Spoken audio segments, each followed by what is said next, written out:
Ayo, silahkan mengambil tempat yang nyaman.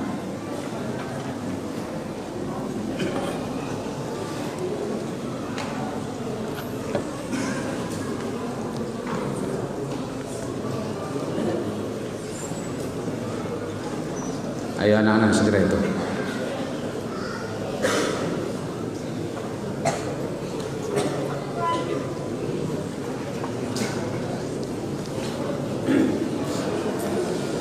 Bismillahirrahmanirrahim. Innal hamdalillah wassalatu wassalamu ala Rasulillah wa ala alihi wa ashabihi wa mawalah. Asyhadu an la ilaha illallah wahdahu la syarika lah wa asyhadu anna Muhammadan abduhu wa rasuluh sallallahu alaihi wa ala alihi wa sallama tasliman katsira.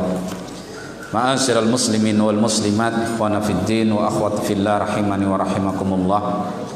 Masih pada poin yang ketujuh dari keterangan tentang kedudukan sultan di dalam syariat yang suci ini, yaitu syariat Islam yang datang dengannya Rasul yang mulia Muhammad sallallahu alaihi wa alihi wasallam.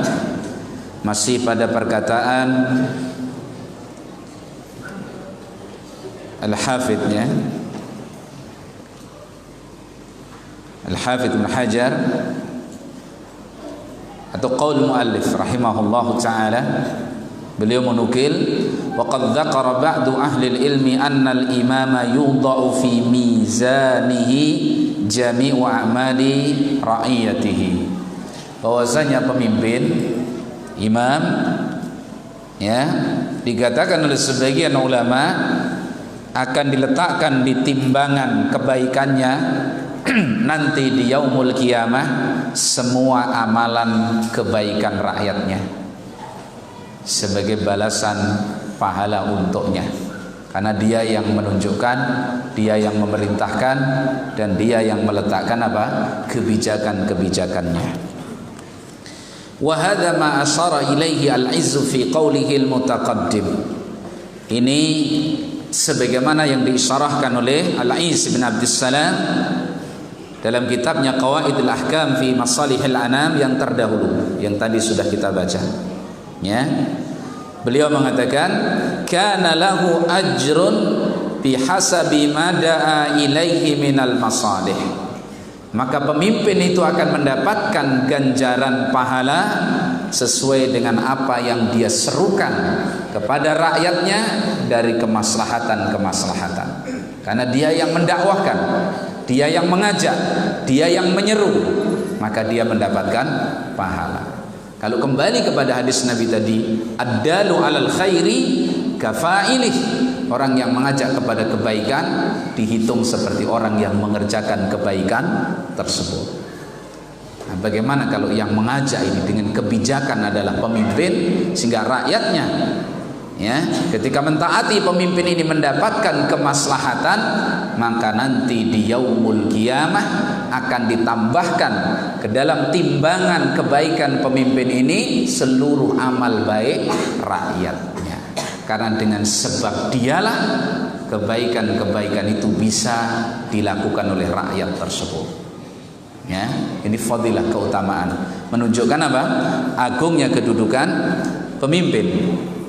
Kemudian qala Ibnul Azraq Al-Maliki rahimahullahu ta'ala wa qaidatu anna fa'ilas sababi bimanzilati fa'ilil musabbibi qati'atun bidzalika, dan kaidah bahwasannya yang meletakkan sebab itu mendapatkan bagian dari amalan yang tersebabkan olehnya, itu merupakan kaidah yang pasti. Kembali ke hadis Nabi tadi ya, ad-dalu al khairi kafa'ili. Maka dari sini pun kita bisa dalam poin-poin yang kita bisa kerjakan, bikin hal yang maslahah untuk kaum muslimin, sehingga kalau mereka mengerjakan itu kita mendapatkan kebaikannya. Ya, usaha-usaha dakwah yang dengannya tumbuh maslahah, ya, kebaikan-kebaikan baik dalam urusan dunia maupun urusan agama. Ini kalau manusia banyak mendapatkan maslahat sedang sebabnya dari kita, maka pahala besar dijanjikan oleh Allah Subhanahu wa taala. Apalagi terkait dengan pemimpin. Ya. Nah, semua ini menunjukkan agungnya kedudukan pemimpin, ya. Wa ilaiha yusiru qauluhu alaihi salatu wassalam. Kaidah ini juga diisarahkan tentunya sebagaimana dalam hadis Rasulullah sallallahu alaihi wasallam, man da'a ilal huda kana lahu minal ajri mislu ujuri man tabi'ahu. Masalah, ya. Orang yang mengajak kepada petunjuk, orang yang menyeru manusia kepada petunjuk, kepada kebaikan, maka dia mendapatkan pahala seperti pahala-pahala orang yang mengikuti seruannya tadi. Maka jangan jadi sebab keburukan, jadilah sebab kebaikan. Manusia itu kata Nabi terbagi dua. Ada manusia yang menjadi miftahul khair, pembuka, menjadi kunci-kunci kebaikan. Di sisi yang lain ada manusia-manusia yang apa? Pertama, miftahul khair, maghaliq lisyarr, pembuka kebaikan dan penutup keburukan. Ada manusia yang sebaliknya, miftahul syarr, maghaliq lil khair, membuka pintu keburukan, menutup jalan-jalan kebaikan. Nah, jadilah yang pertama, jangan jadi yang kedua. Apapun yang bisa kita lakukan untuk andil dalam agama Allah ini kerjakan. Ya, kalau mati cita-citanya itu di atas rata-rata kaum muslimin. Gitu loh. Kaum muslimin ini di dunia, orang-orang yang beriman dimuliakan oleh Allah Subhanahu. Nah, minta sama Allah dan berjuang supaya kita ini di atas rata-rata kaum mukminin. Jangan sama. Bagaimana caranya? Bikin prestasi yang Allah nggak butuh sama prestasi itu, tapi kita butuh kepada Allah, yang dengan sebab itu derajat kita dinaikkan oleh Allah Subhanahu wa taala. Bikin kemaslahatan yang banyak. Jangan malah jadi miftahus syarr, pembuka, menjadi pintu terbukanya apa? Keburukan. Maghaliqul khair, penutup pintu kebaikan. Jangan. Ya. Nah. Jadi man da'a ilal huda kana lahu minal ajri mislu ujuri man tabi'ahu. Seorang yang menyeru kepada petunjuk maka dia akan mendapatkan pahala semisal orang yang mengikuti petunjuk yang dia serukan tadi. La yanqusu min ujurihim syai'an, tanpa harus mengurangi pahala mereka yang mengamalkan petunjuk tadi. Mereka tetap diberi pahala oleh Allah Subhanahu wa taala, tapi dai-nya, penyerunya akan ditambahkan kepadanya pahala orang-orang yang mengikutinya. Sehingga pas tadi perkataan sebagian ulama kita bahwasanya apa? Seorang imam, seorang pemimpin yang dengan kebijakannya terwujud kebaikan-kebaikan, maka timbangan kebaikannya nanti di yaumul kiamah akan ditambahkan kebaikan-kebaikan rakyatnya kepadanya. Karena sebabnya adalah dia pemimpin tadi. Kalau kita fahami ini, maka bagaimana Rasulullah Sallallahu Alaihi Wasallam, kebaikan yang kita kerjakan dari agama ini sebabnya adalah Rasulullah Sallallahu Alaihi Wasallam. Jadi Rasulullah itu nggak usah dikirimi Al-Fatihah, nggak usah. Antum lebih butuh dengan itu daripada Rasulullah SAW. Setiap antum baca Al-Fatihah dulu, yang mengajarkan pertama kali kepada manusia ini Rasulullah SAW, sudah langsung menjadi pahala beliau alaihi salatu wassalam. Tidak usah dikhususkan. Ila hadratil Mustafa Al-Fatihah. Ini mengorbankan Al-Fatihah. Kenapa tidak usah? Karena nggak ada contohnya dari Rasulullah SAW. Tidak dilakukan oleh para sahabat, tidak dikerjakan para tabi'in, tidak pula imam yang 4. Terus kita mau ikut siapa?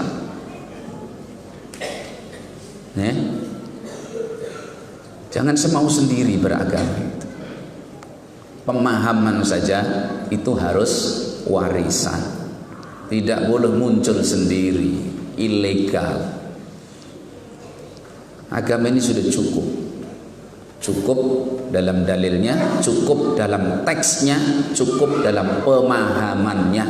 Jadi tidak boleh muncul pemahaman baru yang tidak pernah dikenal oleh salaful ummah, atau muncul model ibadah baru yang tidak pernah dimunculkan oleh salaful ummah. Gak ada. Ittabi'u wa la tabtadi'u. Ikuti, jangan bikin bid'ah. Faqad kufitum. Kita ini sudah dicukupi oleh salaful ummah. Gak perlu bikin-bikin baru. Yang ada sunnahnya saja gak terlaksanakan dengan baik, malah cari-cari yang lain yang gak bisa dipertanggungjawabkan. Coba andaikan kita lazimi zikir yang sesuai dengan sunnah, salat yang sesuai dengan sunnah, doa yang sesuai dengan sunnah, udah sibuk antum.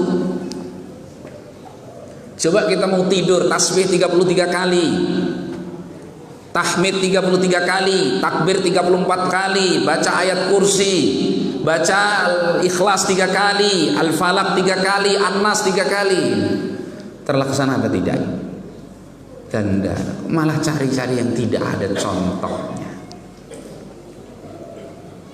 Tapi namanya orang kalau udah kecanduan bid'ah, itu kalau nggak bid'ah ya nggak marem. Wa usribu fi qulubihimul ijla bi kufrihim. Jadi diserapkan kepada hati mereka tuh nikmatnya menyembah anak sapi, patung itu karena kecanduan kufur. Jadi kalau nggak begitu nggak marem. Nanam itu kalau nggak dipupuk ya nggak subur. Ibadah kalau nggak kasih pupuk nggak marem. Apa pupuknya? Bid'ah. Ini masya Allah. Jadi mengerjakan yang porsi cukup dari Nabi saja, nggak bisa teraih 1/4 saja. Kita ini muqassirun. Kalau dihitung ibadah kita ini, kita banyak menyia-nyiakan ibadah. Kok malah cari yang tidak ada label resminya. Ya, nah, jadi itu kalau yang kita tunjukkan petunjuk Nabi, kita ajarkan kepada umat ini petunjuk Nabi, ya dapat pahala.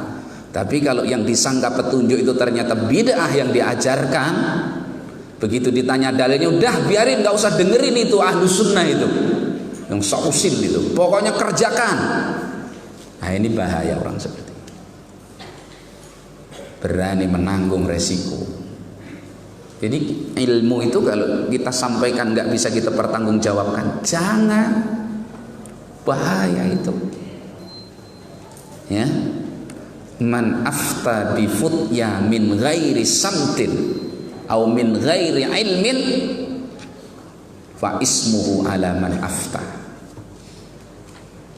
Barang siapa yang memberikan fatwa tanpa dasar ilmu, dia tidak ngerti dari mana ilmu tersebut, tidak bisa dia pertanggungjawabkan, dosanya dia yang nanggung. Nah kalau yang ngamalkan fatwa ini ribuan orang, ya silahkan kalau mau. Waliyadzubillah. Ya, nah makanya Nabi SAW menjelaskan berikutnya, wa man da'a ila dhalalatin, barang siapa yang menyeru kepada kesesatan, bid'ah, mukhalafatus sunnah, kana alaihi minal ismi mislu athami man tabi'ahu, maka dia harus menanggung dosa sejumlah dosa yang orang-orang yang mengikuti seruannya kepada kesesatan tadi. Ini dengarkan ya ahlul bidah, resiko berat. Jangan menipu kalian gemerlapnya pujian dunia ini, resikonya berat. Ya, nah, la yanqusu dzalika min athamihim syai'an, itu pun tanpa mengurangi dosa-dosa para pengikut ini. Pemimpinnya yang paling berat menanggung dosanya. Kalau yang diserukan kepada manusia adalah dhalalah, kesesatan. Ya, nah. Baik, rawahu Muslimun an Abi Hurairah radhiyallahu anhu. Hadis tadi diriwayatkan oleh Imam Muslim dalam sahihnya dari sahabat yang mulia Abi Hurairah radhiyallahu anhu. Jadi ini dorongan yang besar dari Nabi SAW kepada kita, sekaligus peringatan. Ajak manusia kepada kebaikan, dakwai mereka kepada Allah Subhanahu wa taala. Pastikan dakwah yang disampaikan itu adalah mengajak manusia kepada Allah Subhanahu wa taala, kepada jalan Allah, bukan kepada jalannya dia, bukan. Hati-hati ya, jujur dan ikhlas pekerjaan yang sangat berat. Ya, apalagi di saat fitnah yang menimpa kepada ilmu seseorang, di mana ilmu tidak lagi mandiri. Kadang orang membahas sesuatu karena hawa nafsunya sedang berkepentingan di dalamnya. Kadang seorang membahas kalam ulama karena nafsunya sedang punya kepentingan terhadapnya.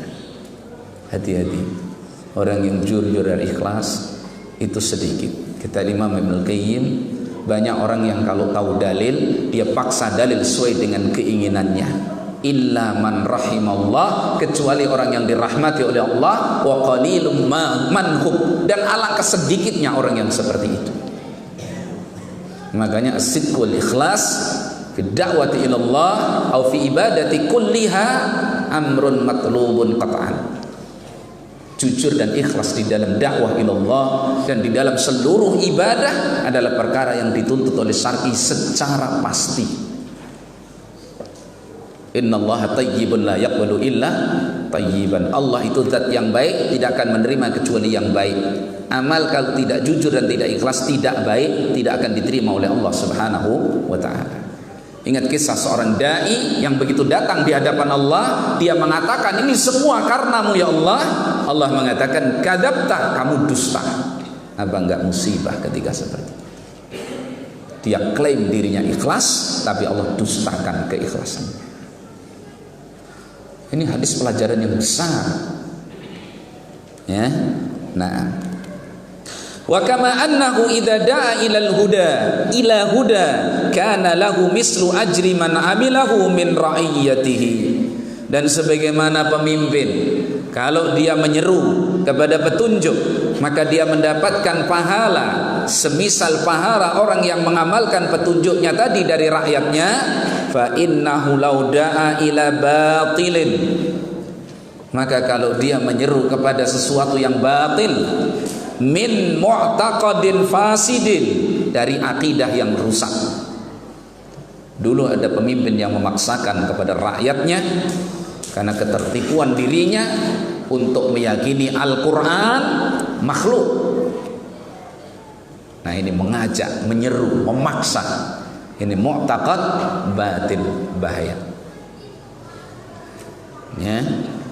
Nah, ada dai yang mengatakan misalkan yang benar itu tanpa ada ragu-ragu, akidah adalah akidah Asy'ariyah. Nah, hati-hati. Abul Hasan Al-Asy'ari itu ada fase-fase. Dia yatim ketika kecil, tinggal mati bapaknya kecil, ibunya nikah lagi dengan Al-Jubai, tokoh Mu'tazilah. Akhirnya anak tiri ini diasuh sama bapak tirinya. Anak cerdas ini, Abul Hasan Al-Asy'ari, diasuh sama bapak tirinya sehingga menjadi orang yang punya pemikiran Mu'tazilah dari kecil. 40 tahun hidup dalam kubangan Mu'tazilah kurang lebih. Tapi kecerdasannya membuat dia tidak puas dengan apa yang ada di Mu'tazilah, maka dia tinggalkan Mu'tazilah. Ya. Kemudian terasar pikirannya dengan Karramiyah.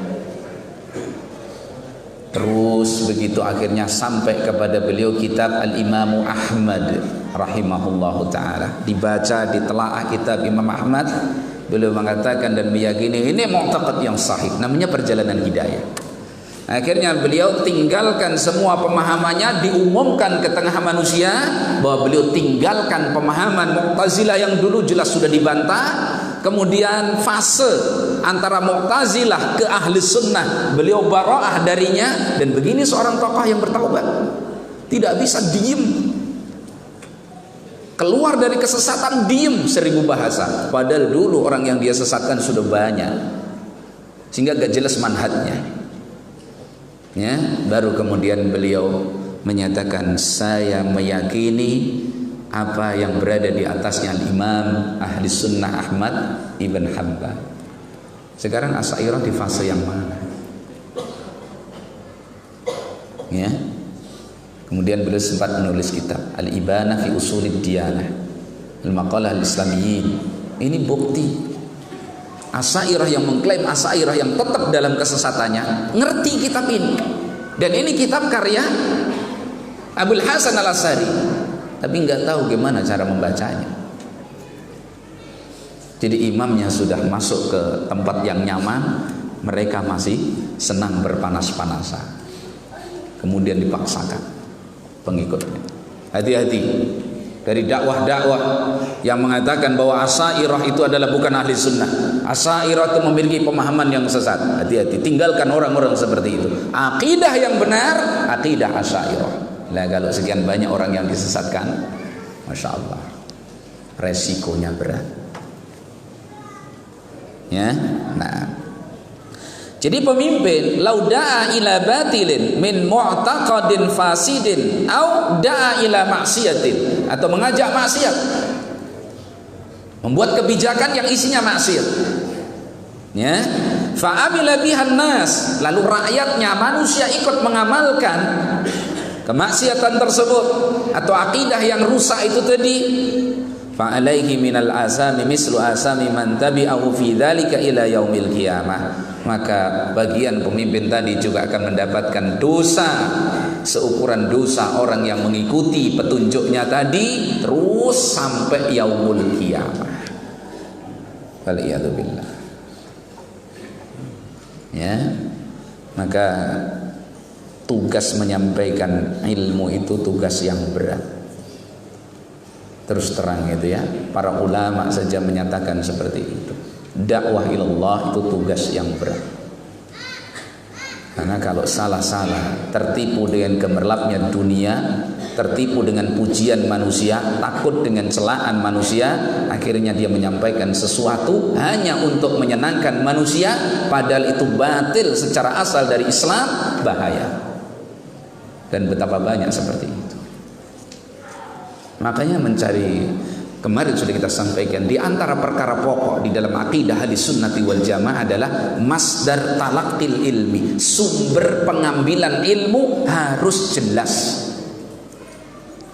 Tidak boleh duduk di hadapan orang-orang yang kecil, ahlul bidah, orang yang tidak kita kenal manhajnya, kita tidak ketahui ilmunya. Jangan. Ya, jangan, nggak boleh, bahaya. Urusan agama ini bahaya. Al ilmu huna huwa din, ilmu itu adalah agama. Fangdur amman ta'khuduna dinakum, perhatikan oleh kalian dari siapa kalian mengambil ilmu agama kalian. Jadi kalau nggak jelas ya, jangan mengundang tuh, cari-cari di YouTube. Wah, ini kayaknya mantap ini, singgotnya panjang ini.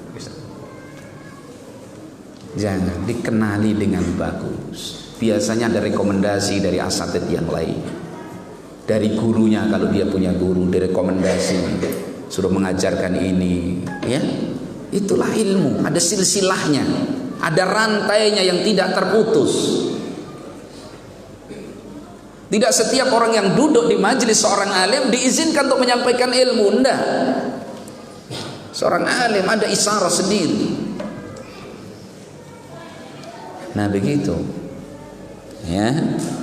Nah, hari ini saja fitnah seperti itu muncul, tersebar di mana-mana. Bagaimana seorang baru taubat dari maksiatnya, bekas residivis, kemudian keluar, ya, jadi dai, tablik akbar di mana-mana, tablik asghar di mana-mana. Masya Allah. Nanti sebentar lagi Ramadan, banyak dai-dai yang baru-baru muncul. Ya, pelawak pakai sorban, dakwah ilallah, ya, artis pemain film setengah porno, Ramadan jadi dai ilallah. La haula wala quwata illa billah. Urusan dunia saja antum nggak sembarang menyerahkan. Bagaimana agama semua orang bebas bicara. Antum berobat nggak sembarang dokter. Ngerti antum satu sakit batuk, nggak mungkin datang nih dokter kulit, nggak mungkin ke situ. Semua orang mencela antum. Batuk kok dokter kulit, itu ngerti. Tapi begitu giliran agama, halal semua orang bicara. Ini musibah. Ya. Nah. Kemudian yang terakhir nomor 8 dari fasal yang kedua.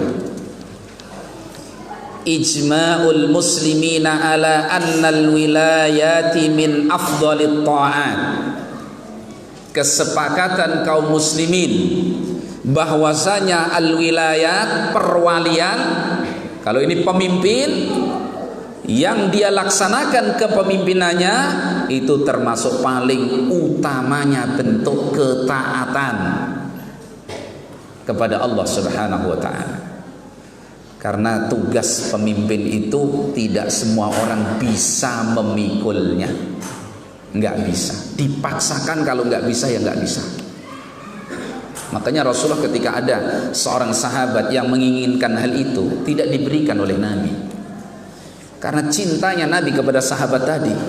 Kalau dia tidak bisa melaksanakan amanah pemimpin, padahal dia kalau tidak jadi pemimpin lebih bagus, nekat diberikan, maka madarat dari dua sisi. Sisi orang itu sendiri dan sisi kepada orang banyak sebagai rakyatnya. Nah, hari ini menjadi apa? Perebutan yang tidak ada lagi yang bisa membedakan. Semua orang ingin jadi pemimpin. Bisa apa nggak bisa, pokoknya daftar. Nah, ini musim banyak-banyak gambar hari-hari seperti ini. Ada yang gambarnya di pinggir jalan ini. Jadi semua orang ingin. Padahal amanah ini sangat besar. Ya. Nah. Hakahu Al-Is bin Abdissalam fil Qawaid, dihikayatkan atau diriwayatkan oleh Al-Is bin Abdissalam di dalam Al-Qawaid. Ya, bahwasanya apa? Al-wilayat, perwalian, memegang tampuk perwalian itu merupakan paling afdalnya apa? Bentuk ketaatan. Ya.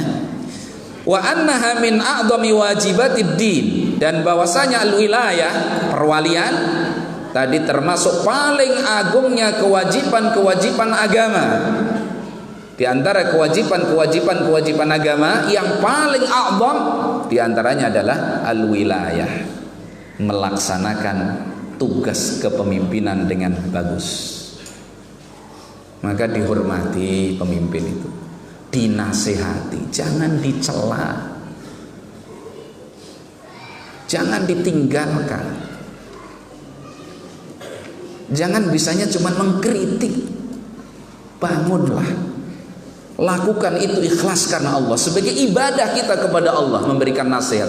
Kalau kita menasihati teman saja, teman ini nggak ada pengaruh, dia mau hidup mau mati nggak ada yang nyari, istrinya aja nggak nyari kalau dia hilang.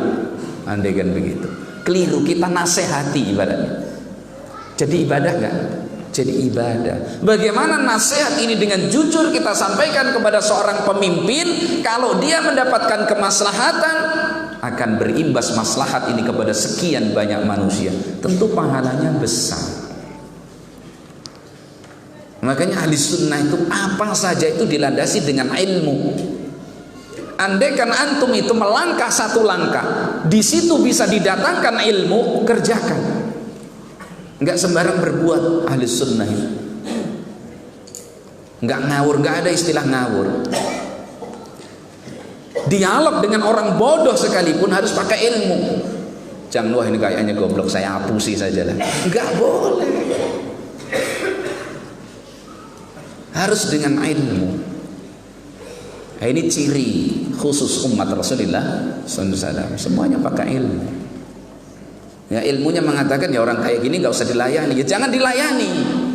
Ada orang itu yang kadang-kadang kalau mendebat jawabannya diem, ya diem. Jadi ngerti porsinya masing-masing. Jangan waktunya diem nanggapin, waktunya nanggapin diem. Nah, ini orang yang nggak punya fikih. Ya. Nah, jadi agama ini mahal.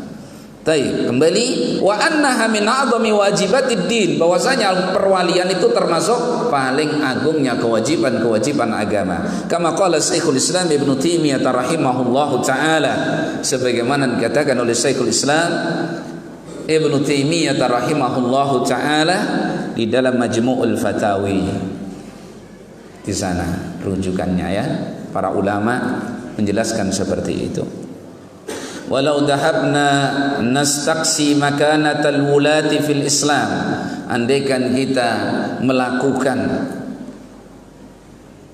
penelitian atau kita terus telusuri, kita melakukan penelusuran tentang dalil-dalil dan ucapan-ucapan para ulama mengenai kedudukan pemimpin di dalam Islam, agungnya kedudukan seorang pemimpin di dalam Islam, la talabinal kalam, tentu pembicaraan masalah ini akan jadi panjang, bahkan mungkin kalau disusul dalam kitab menjadi berjilid-jilid, karena banyaknya ucapan para ulama, para salaf kita yang menerangkan tentang agungnya kedudukan pemimpin.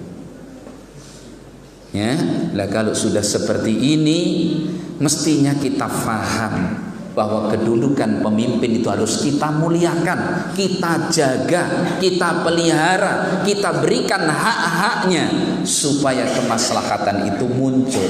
Jangan rakyat ingin mengharapkan adanya maslahah tapi kerjanya mengkritisi kerja pemimpin. Ini enggak sinkron namanya. Tasluk najata fala wala tarjun najata wala tasluk masalikaha innas safinata la tajri ala yabisin. Engkau menginginkan keselamatan tapi kamu tidak tempuh caranya, perahu tidak bisa jalan di daratan. Orang yang cerdas kalau perahunya ingin jalan dibawa ke air, jangan taruh di padang pasir, dia dorong, nggak jalan perahu itu. Semua orang mengatakan no waras, ditolak. Lah kita ingin kemaslahatan, tapi kerjaan mencaci, mencela pemimpin, mengkritisi kerjanya, dikatakan tidak becus. Ini biasa penonton. Ya. Nah, jadi kita dukung, kita berikan nasihat. Andaikan punya doa saja seperti Imam Fudail ibn Iyad ya, doa yang mustajab satu aja seumur hidup diberikan kepada siapa? Pemimpin. Karena kalau dikabulkan oleh Allah mustajab namanya. Pemimpin jadi maslahat. Semua kaum muslimin mendapatkan apa? Kemaslahatan. Ya. Maka jadilah orang yang baik, baik ketika jadi pemimpin maupun ketika jadi rakyat yang dipimpin. Ya, wa tasa'abat binal abhas, tentu pembahasan masalah ini akan bercabang andaikan kita gali terus tentang ucapan-ucapan para ulama mengenai kedudukan apa? Pemimpin. Akan panjang pembicaraannya, akan bercabang-cabang. Ya. Wa fima dzakarna tambihun 'alal maqsud. Namun apa yang kita sudah sebutkan kata muallif dari 8 poin yang kita sebutkan itu mudah-mudahan bisa menjadi tanbih alal maksud, menjadi pengingat akan apa yang dimaksud dalam pembahasan kita, yaitu apa? Sudah mengingatkan kita, memberitahu kita, mewarning kita akan agungnya kedudukan pemimpin menurut syariat Islam. Kalau Islam agama kita mengagungkan kedudukan pemimpin, kita umatnya kenapa tidak? Berarti kita ini mengikuti mana? Ajaran Islam memerintah kita mengagungkan pemimpin. Islam mengagungkan kedudukan pemimpin. Lah kita orang Islam kok tidak dikerjakan? Berarti sumber mana yang kita pakai? Jangan-jangan ini fitnah yang sudah tersebar. Ya. Dan jangan mudah-mudah mengambil dan menelan mentah-mentah ucapan seorang dai yang mengatakan bahwa mentaati pemimpin yang seperti ini tidak menerapkan syariat Islam, bukan hukum Islam di dalamnya, maka ini tidak wajib tapi maksimalnya boleh. Kalau yang bicara seorang yang betul-betul berilmu dari kalangan para ulama, silahkan didengar dan minta fikihnya. Tapi kalau hanya dai lepas, apalagi tidak dikenal kecemburuannya di atas sunnah Nabi SAW, tinggalkan. jangan-jangan diseret kepada fikrah al-khawarij. Karena dulu sudah kita sampaikan, kalau pemimpin diangkat padahal dia tidak memenuhi syarat, wajib ditaati lil maslahah. Bukan asal harus ditaati, tidak, tapi wajib ditaati demi tumbuhnya apa? Maslahah. Karena menumbuhkan maslahah apa hukumnya? Wajib. Nah, kalau tidak bisa tumbuh maslahah kecuali dengan taat kepada pemimpin, berarti taat hukumnya apa? Wajib. Jadi begitu asalnya. Ada loh dai yang ke sana kemari koar-koar seperti itu. Gak wajib pemimpin ditaati kalau tidak betul-betul sebagaimana Abu Bakar Siddiq menerapkan syariat Islam. Meskipun na'am, pernikahan diatur dengan syariat Islam, zakat diatur dengan syariat Islam misalkan, atau hal-hal yang lain dalam kehidupan manusia diatur dengan syariat Islam, tapi tidak diterapkan di dalamnya had hudud. Nah, ini sudah mulai ke sana. Akhirnya nanti diseret kepada pemikiran siapa? Khawarij. Karena dia terus terang dai ini mengkritisi dakwah ahli sunnah salafiyin. Terang-terangan dia sebutkan seperti itu.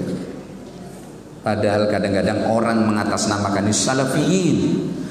Itu adalah dai-dai yang suka membid'ah-bid'ahkan, yang suka mengkafir-kafirkan. Maka ini dakwah yang sesat. Ini bohong plus bohong sama dengan bohong. Kenapa? Dia berpikir sendiri, menghayal sendiri, dinasabkan kepada orang. Lah orang ini berlepas diri darinya. Gak ada dai salafiyin kok membid'ah-bid'ahkan ngawur, gak ada. Dulu pernah difitnah, oh ini dakwanya suka mengkafir-kafirkan. Ketika kita tanya, coba contoh satu aja yang sudah kita kafirkan. Gak bisa nyebutkan. Jadi dalilnya subhatnya nyedon prasangka. Maka hati-hati loh ya. Kadang-kadang kita ini salafin. Jangan mengatasnamakan dan menasabkan kepada dakwah salafiyah sesuatu yang dia rekayasa sendiri. Realitanya di dalam alam dunia dakwah salafiyah tidak ada itu. Gak ada. Mana? Itu kan kalimat untuk menakut-nakuti kaum muslimin dengan dakwah ini. Suka membid'ah-bid'ahkan. Apa coba contoh yang sudah dibid'ahkan? Ayo coba beri contoh. Kalau enggak ilmiah, mana yang enggak ilmiah? Ngawur begitu. Enggak ada. Akhirnya ngawur, ngarang sendiri yang tidak ada, tidak pernah diucapkan, tidak pernah diamalkan oleh seorang dai as-salafi ahli sunnah, dinasabkan kepadanya. Berarti ini bohong. Tambah lagi dengan membelanya kebohongan. Iya, hasilnya bohong. Iyyakum wal kadhiba fa innal kadhiba yahdi ilal fujur wal fujur yahdi ilan nar. Hati-hati dari bohong. Bohong itu membawa perilaku jahat, dan jahat itu mengantarkan ke neraka. Orang kadang-kadang bohong dalam keadaan bercanda saja, terhalang darinya banyak kebaikan. Kadang-kadang hadir kita ini misalkan bohong dengan bercanda, hadir di majelis ilmu, diterangkan ilmu kepadanya, nggak bisa paham gara-gara dia berbohong. Karena ada wasilah untuk masuknya ilmu dan juga ada penghalang. Jadi harus diupayakan wasilah ini supaya kita faham, dibersihkan diri kita dari penghalang-penghalang hadirnya apa? Ilmu. Ya. Nah, jadi sekali lagi ini maksudnya adalah manhaj ahli sunnah ini manhaj yang bagus. Salahnya seseorang andaikan ada, jangan langsung dinasabkan kepada manhaj tersebut, kan itu kelemahan dia. Satu. Yang kedua, jangan mudah-mudah terpengaruh, ditelan mentah informasi yang dinasabkan kepada salafiyin ahli sunnah. Kadang-kadang itu kebohongan yang diciptakan untuk menakut-nakuti kaum muslimin akan dakwah ini. Ketika mereka mau mengajak umat ini berani kepada penguasa, nggak dapat angin segar, terganjal dengan hujah yang qawiyah dari dakwah salafiyah, maka caranya apa? Runtuhkan hujah ini dengan memfitnah manusia. Padahal ma'ruf dakwah salafiyah ini hatta di hadapan penguasa bahwa ini memiliki akidah yang benar, sikap yang pas, maslahah terhadap penguasa. Ma'ruf siapapun. Makanya yang terfitnah itu yang nggak pernah mau belajar. Ya, nah, ada seorang penegak hukum yang jujur bilang sama kita ya, setelah dia ngaji, setelah dia mendengar penjelasan dan seterusnya, ini memang luar biasa ya. Kalau seperti ini semua kita nggak ada khawatir, nggak ada khawatir. Yang dulunya memata-matai, wah ini jangan-jangan teroris begitu, setelah ngerti dalamnya malah bertanya sebenarnya terorisnya siapa. Makanya didengar dulu. Yang nggak pernah ngaji itu yang kadang gerasa kerusi.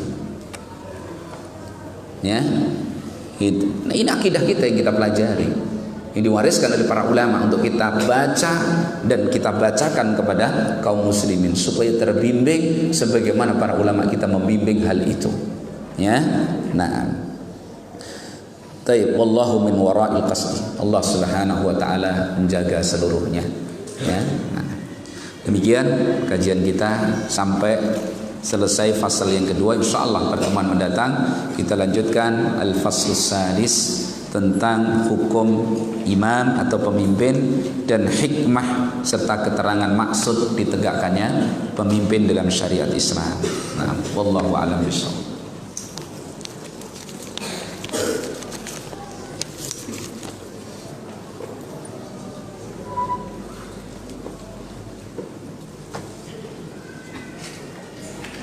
Ustaz, apa hukumnya jualan pakaian yang tidak syar'i tatkala dipakai keluar rumah? Contohnya celana jin. Celana jin jangan dijual kalau yang jualan manusia. Yang pakai isbal.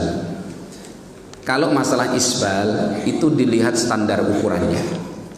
Kalau diukur orang yang memang ukuran celana itu pas untuknya tidak isbal, kok yang beli untuk dia isbal, tidak dosa yang bikin celana dan yang jualan. Nah, celana ini diukur orang yang sudah diukur nggak isbal, yang beli pendek jadi isbal, yang beli ini yang harus potong celananya, bukan yang jualan salah.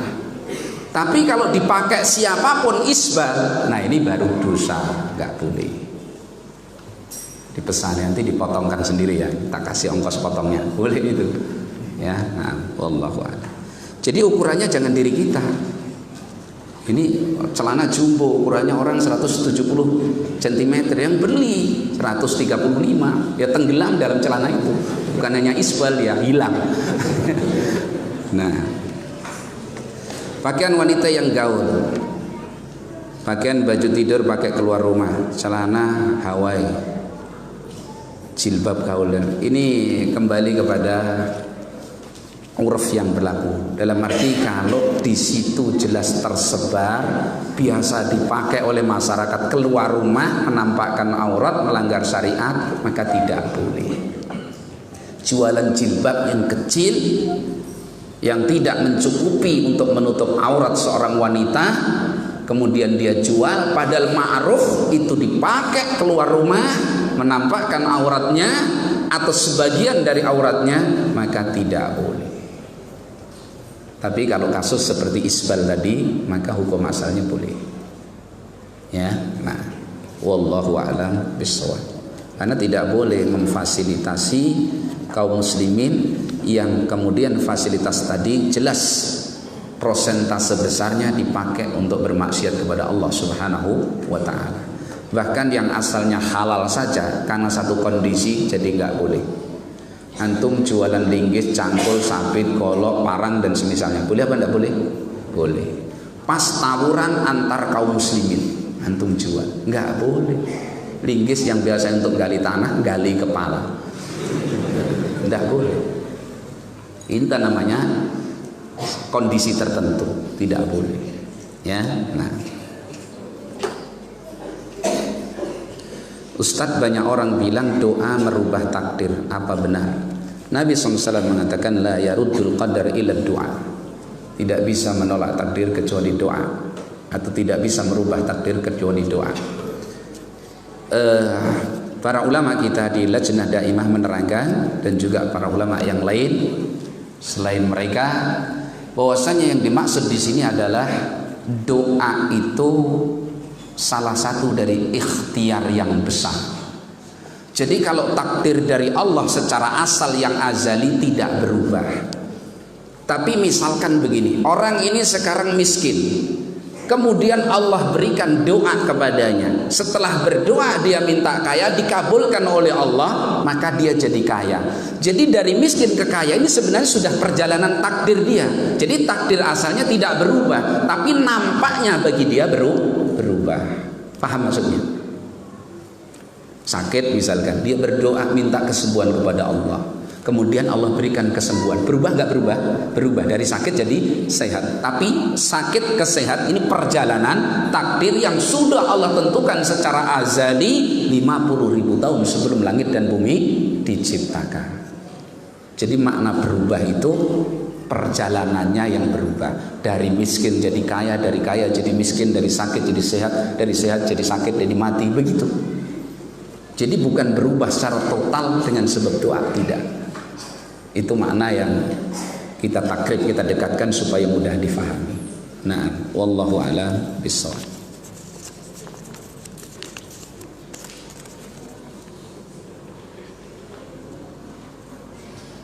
Apakah sujud syukur harus menghadap kiblat? Wallahu a'lam, setahu ana tidak harus. Tidak ada persyaratan sujud syukur menghadap kiblat, dan tidak dipersyaratkan itu bersuci. Karena kapan dapat nikmat yang, dan sujud syukur itu hanya untuk nikmat yang istimewa ya. Karena kalau untuk seluruh nikmat tiap saat antum sujud nggak pernah bangun. Nah, setiap saat mendapatkan apa? Nikmat. Jadi nikmat yang istimewa ya, di atas rata-rata nikmat yang diterima. Nah, wallahu a'lam.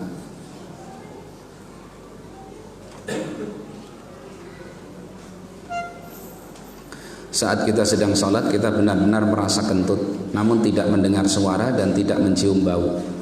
Batalkah sholat kita? Batal. Batal. Dan ini sebenarnya tidak normal orang seperti ini. Karena ketika Nabi SAW mengatakan la yansharif hatta yasma'a sautan, fa'il dari yasma'a huwa, dia. Sedangkan gerakan angin kecil gitu aja dia dengar. Tek, itu dengar dia. Bukan tek gitu, ini kan pakai sound system, enggak. Jadi selirih gerakan angin itu dia dengar. Lah kok yakin kentut nggak dengar ini? Agak aneh juga orang ini. Jadi Nabi menasabkan sudah yang paling minimal.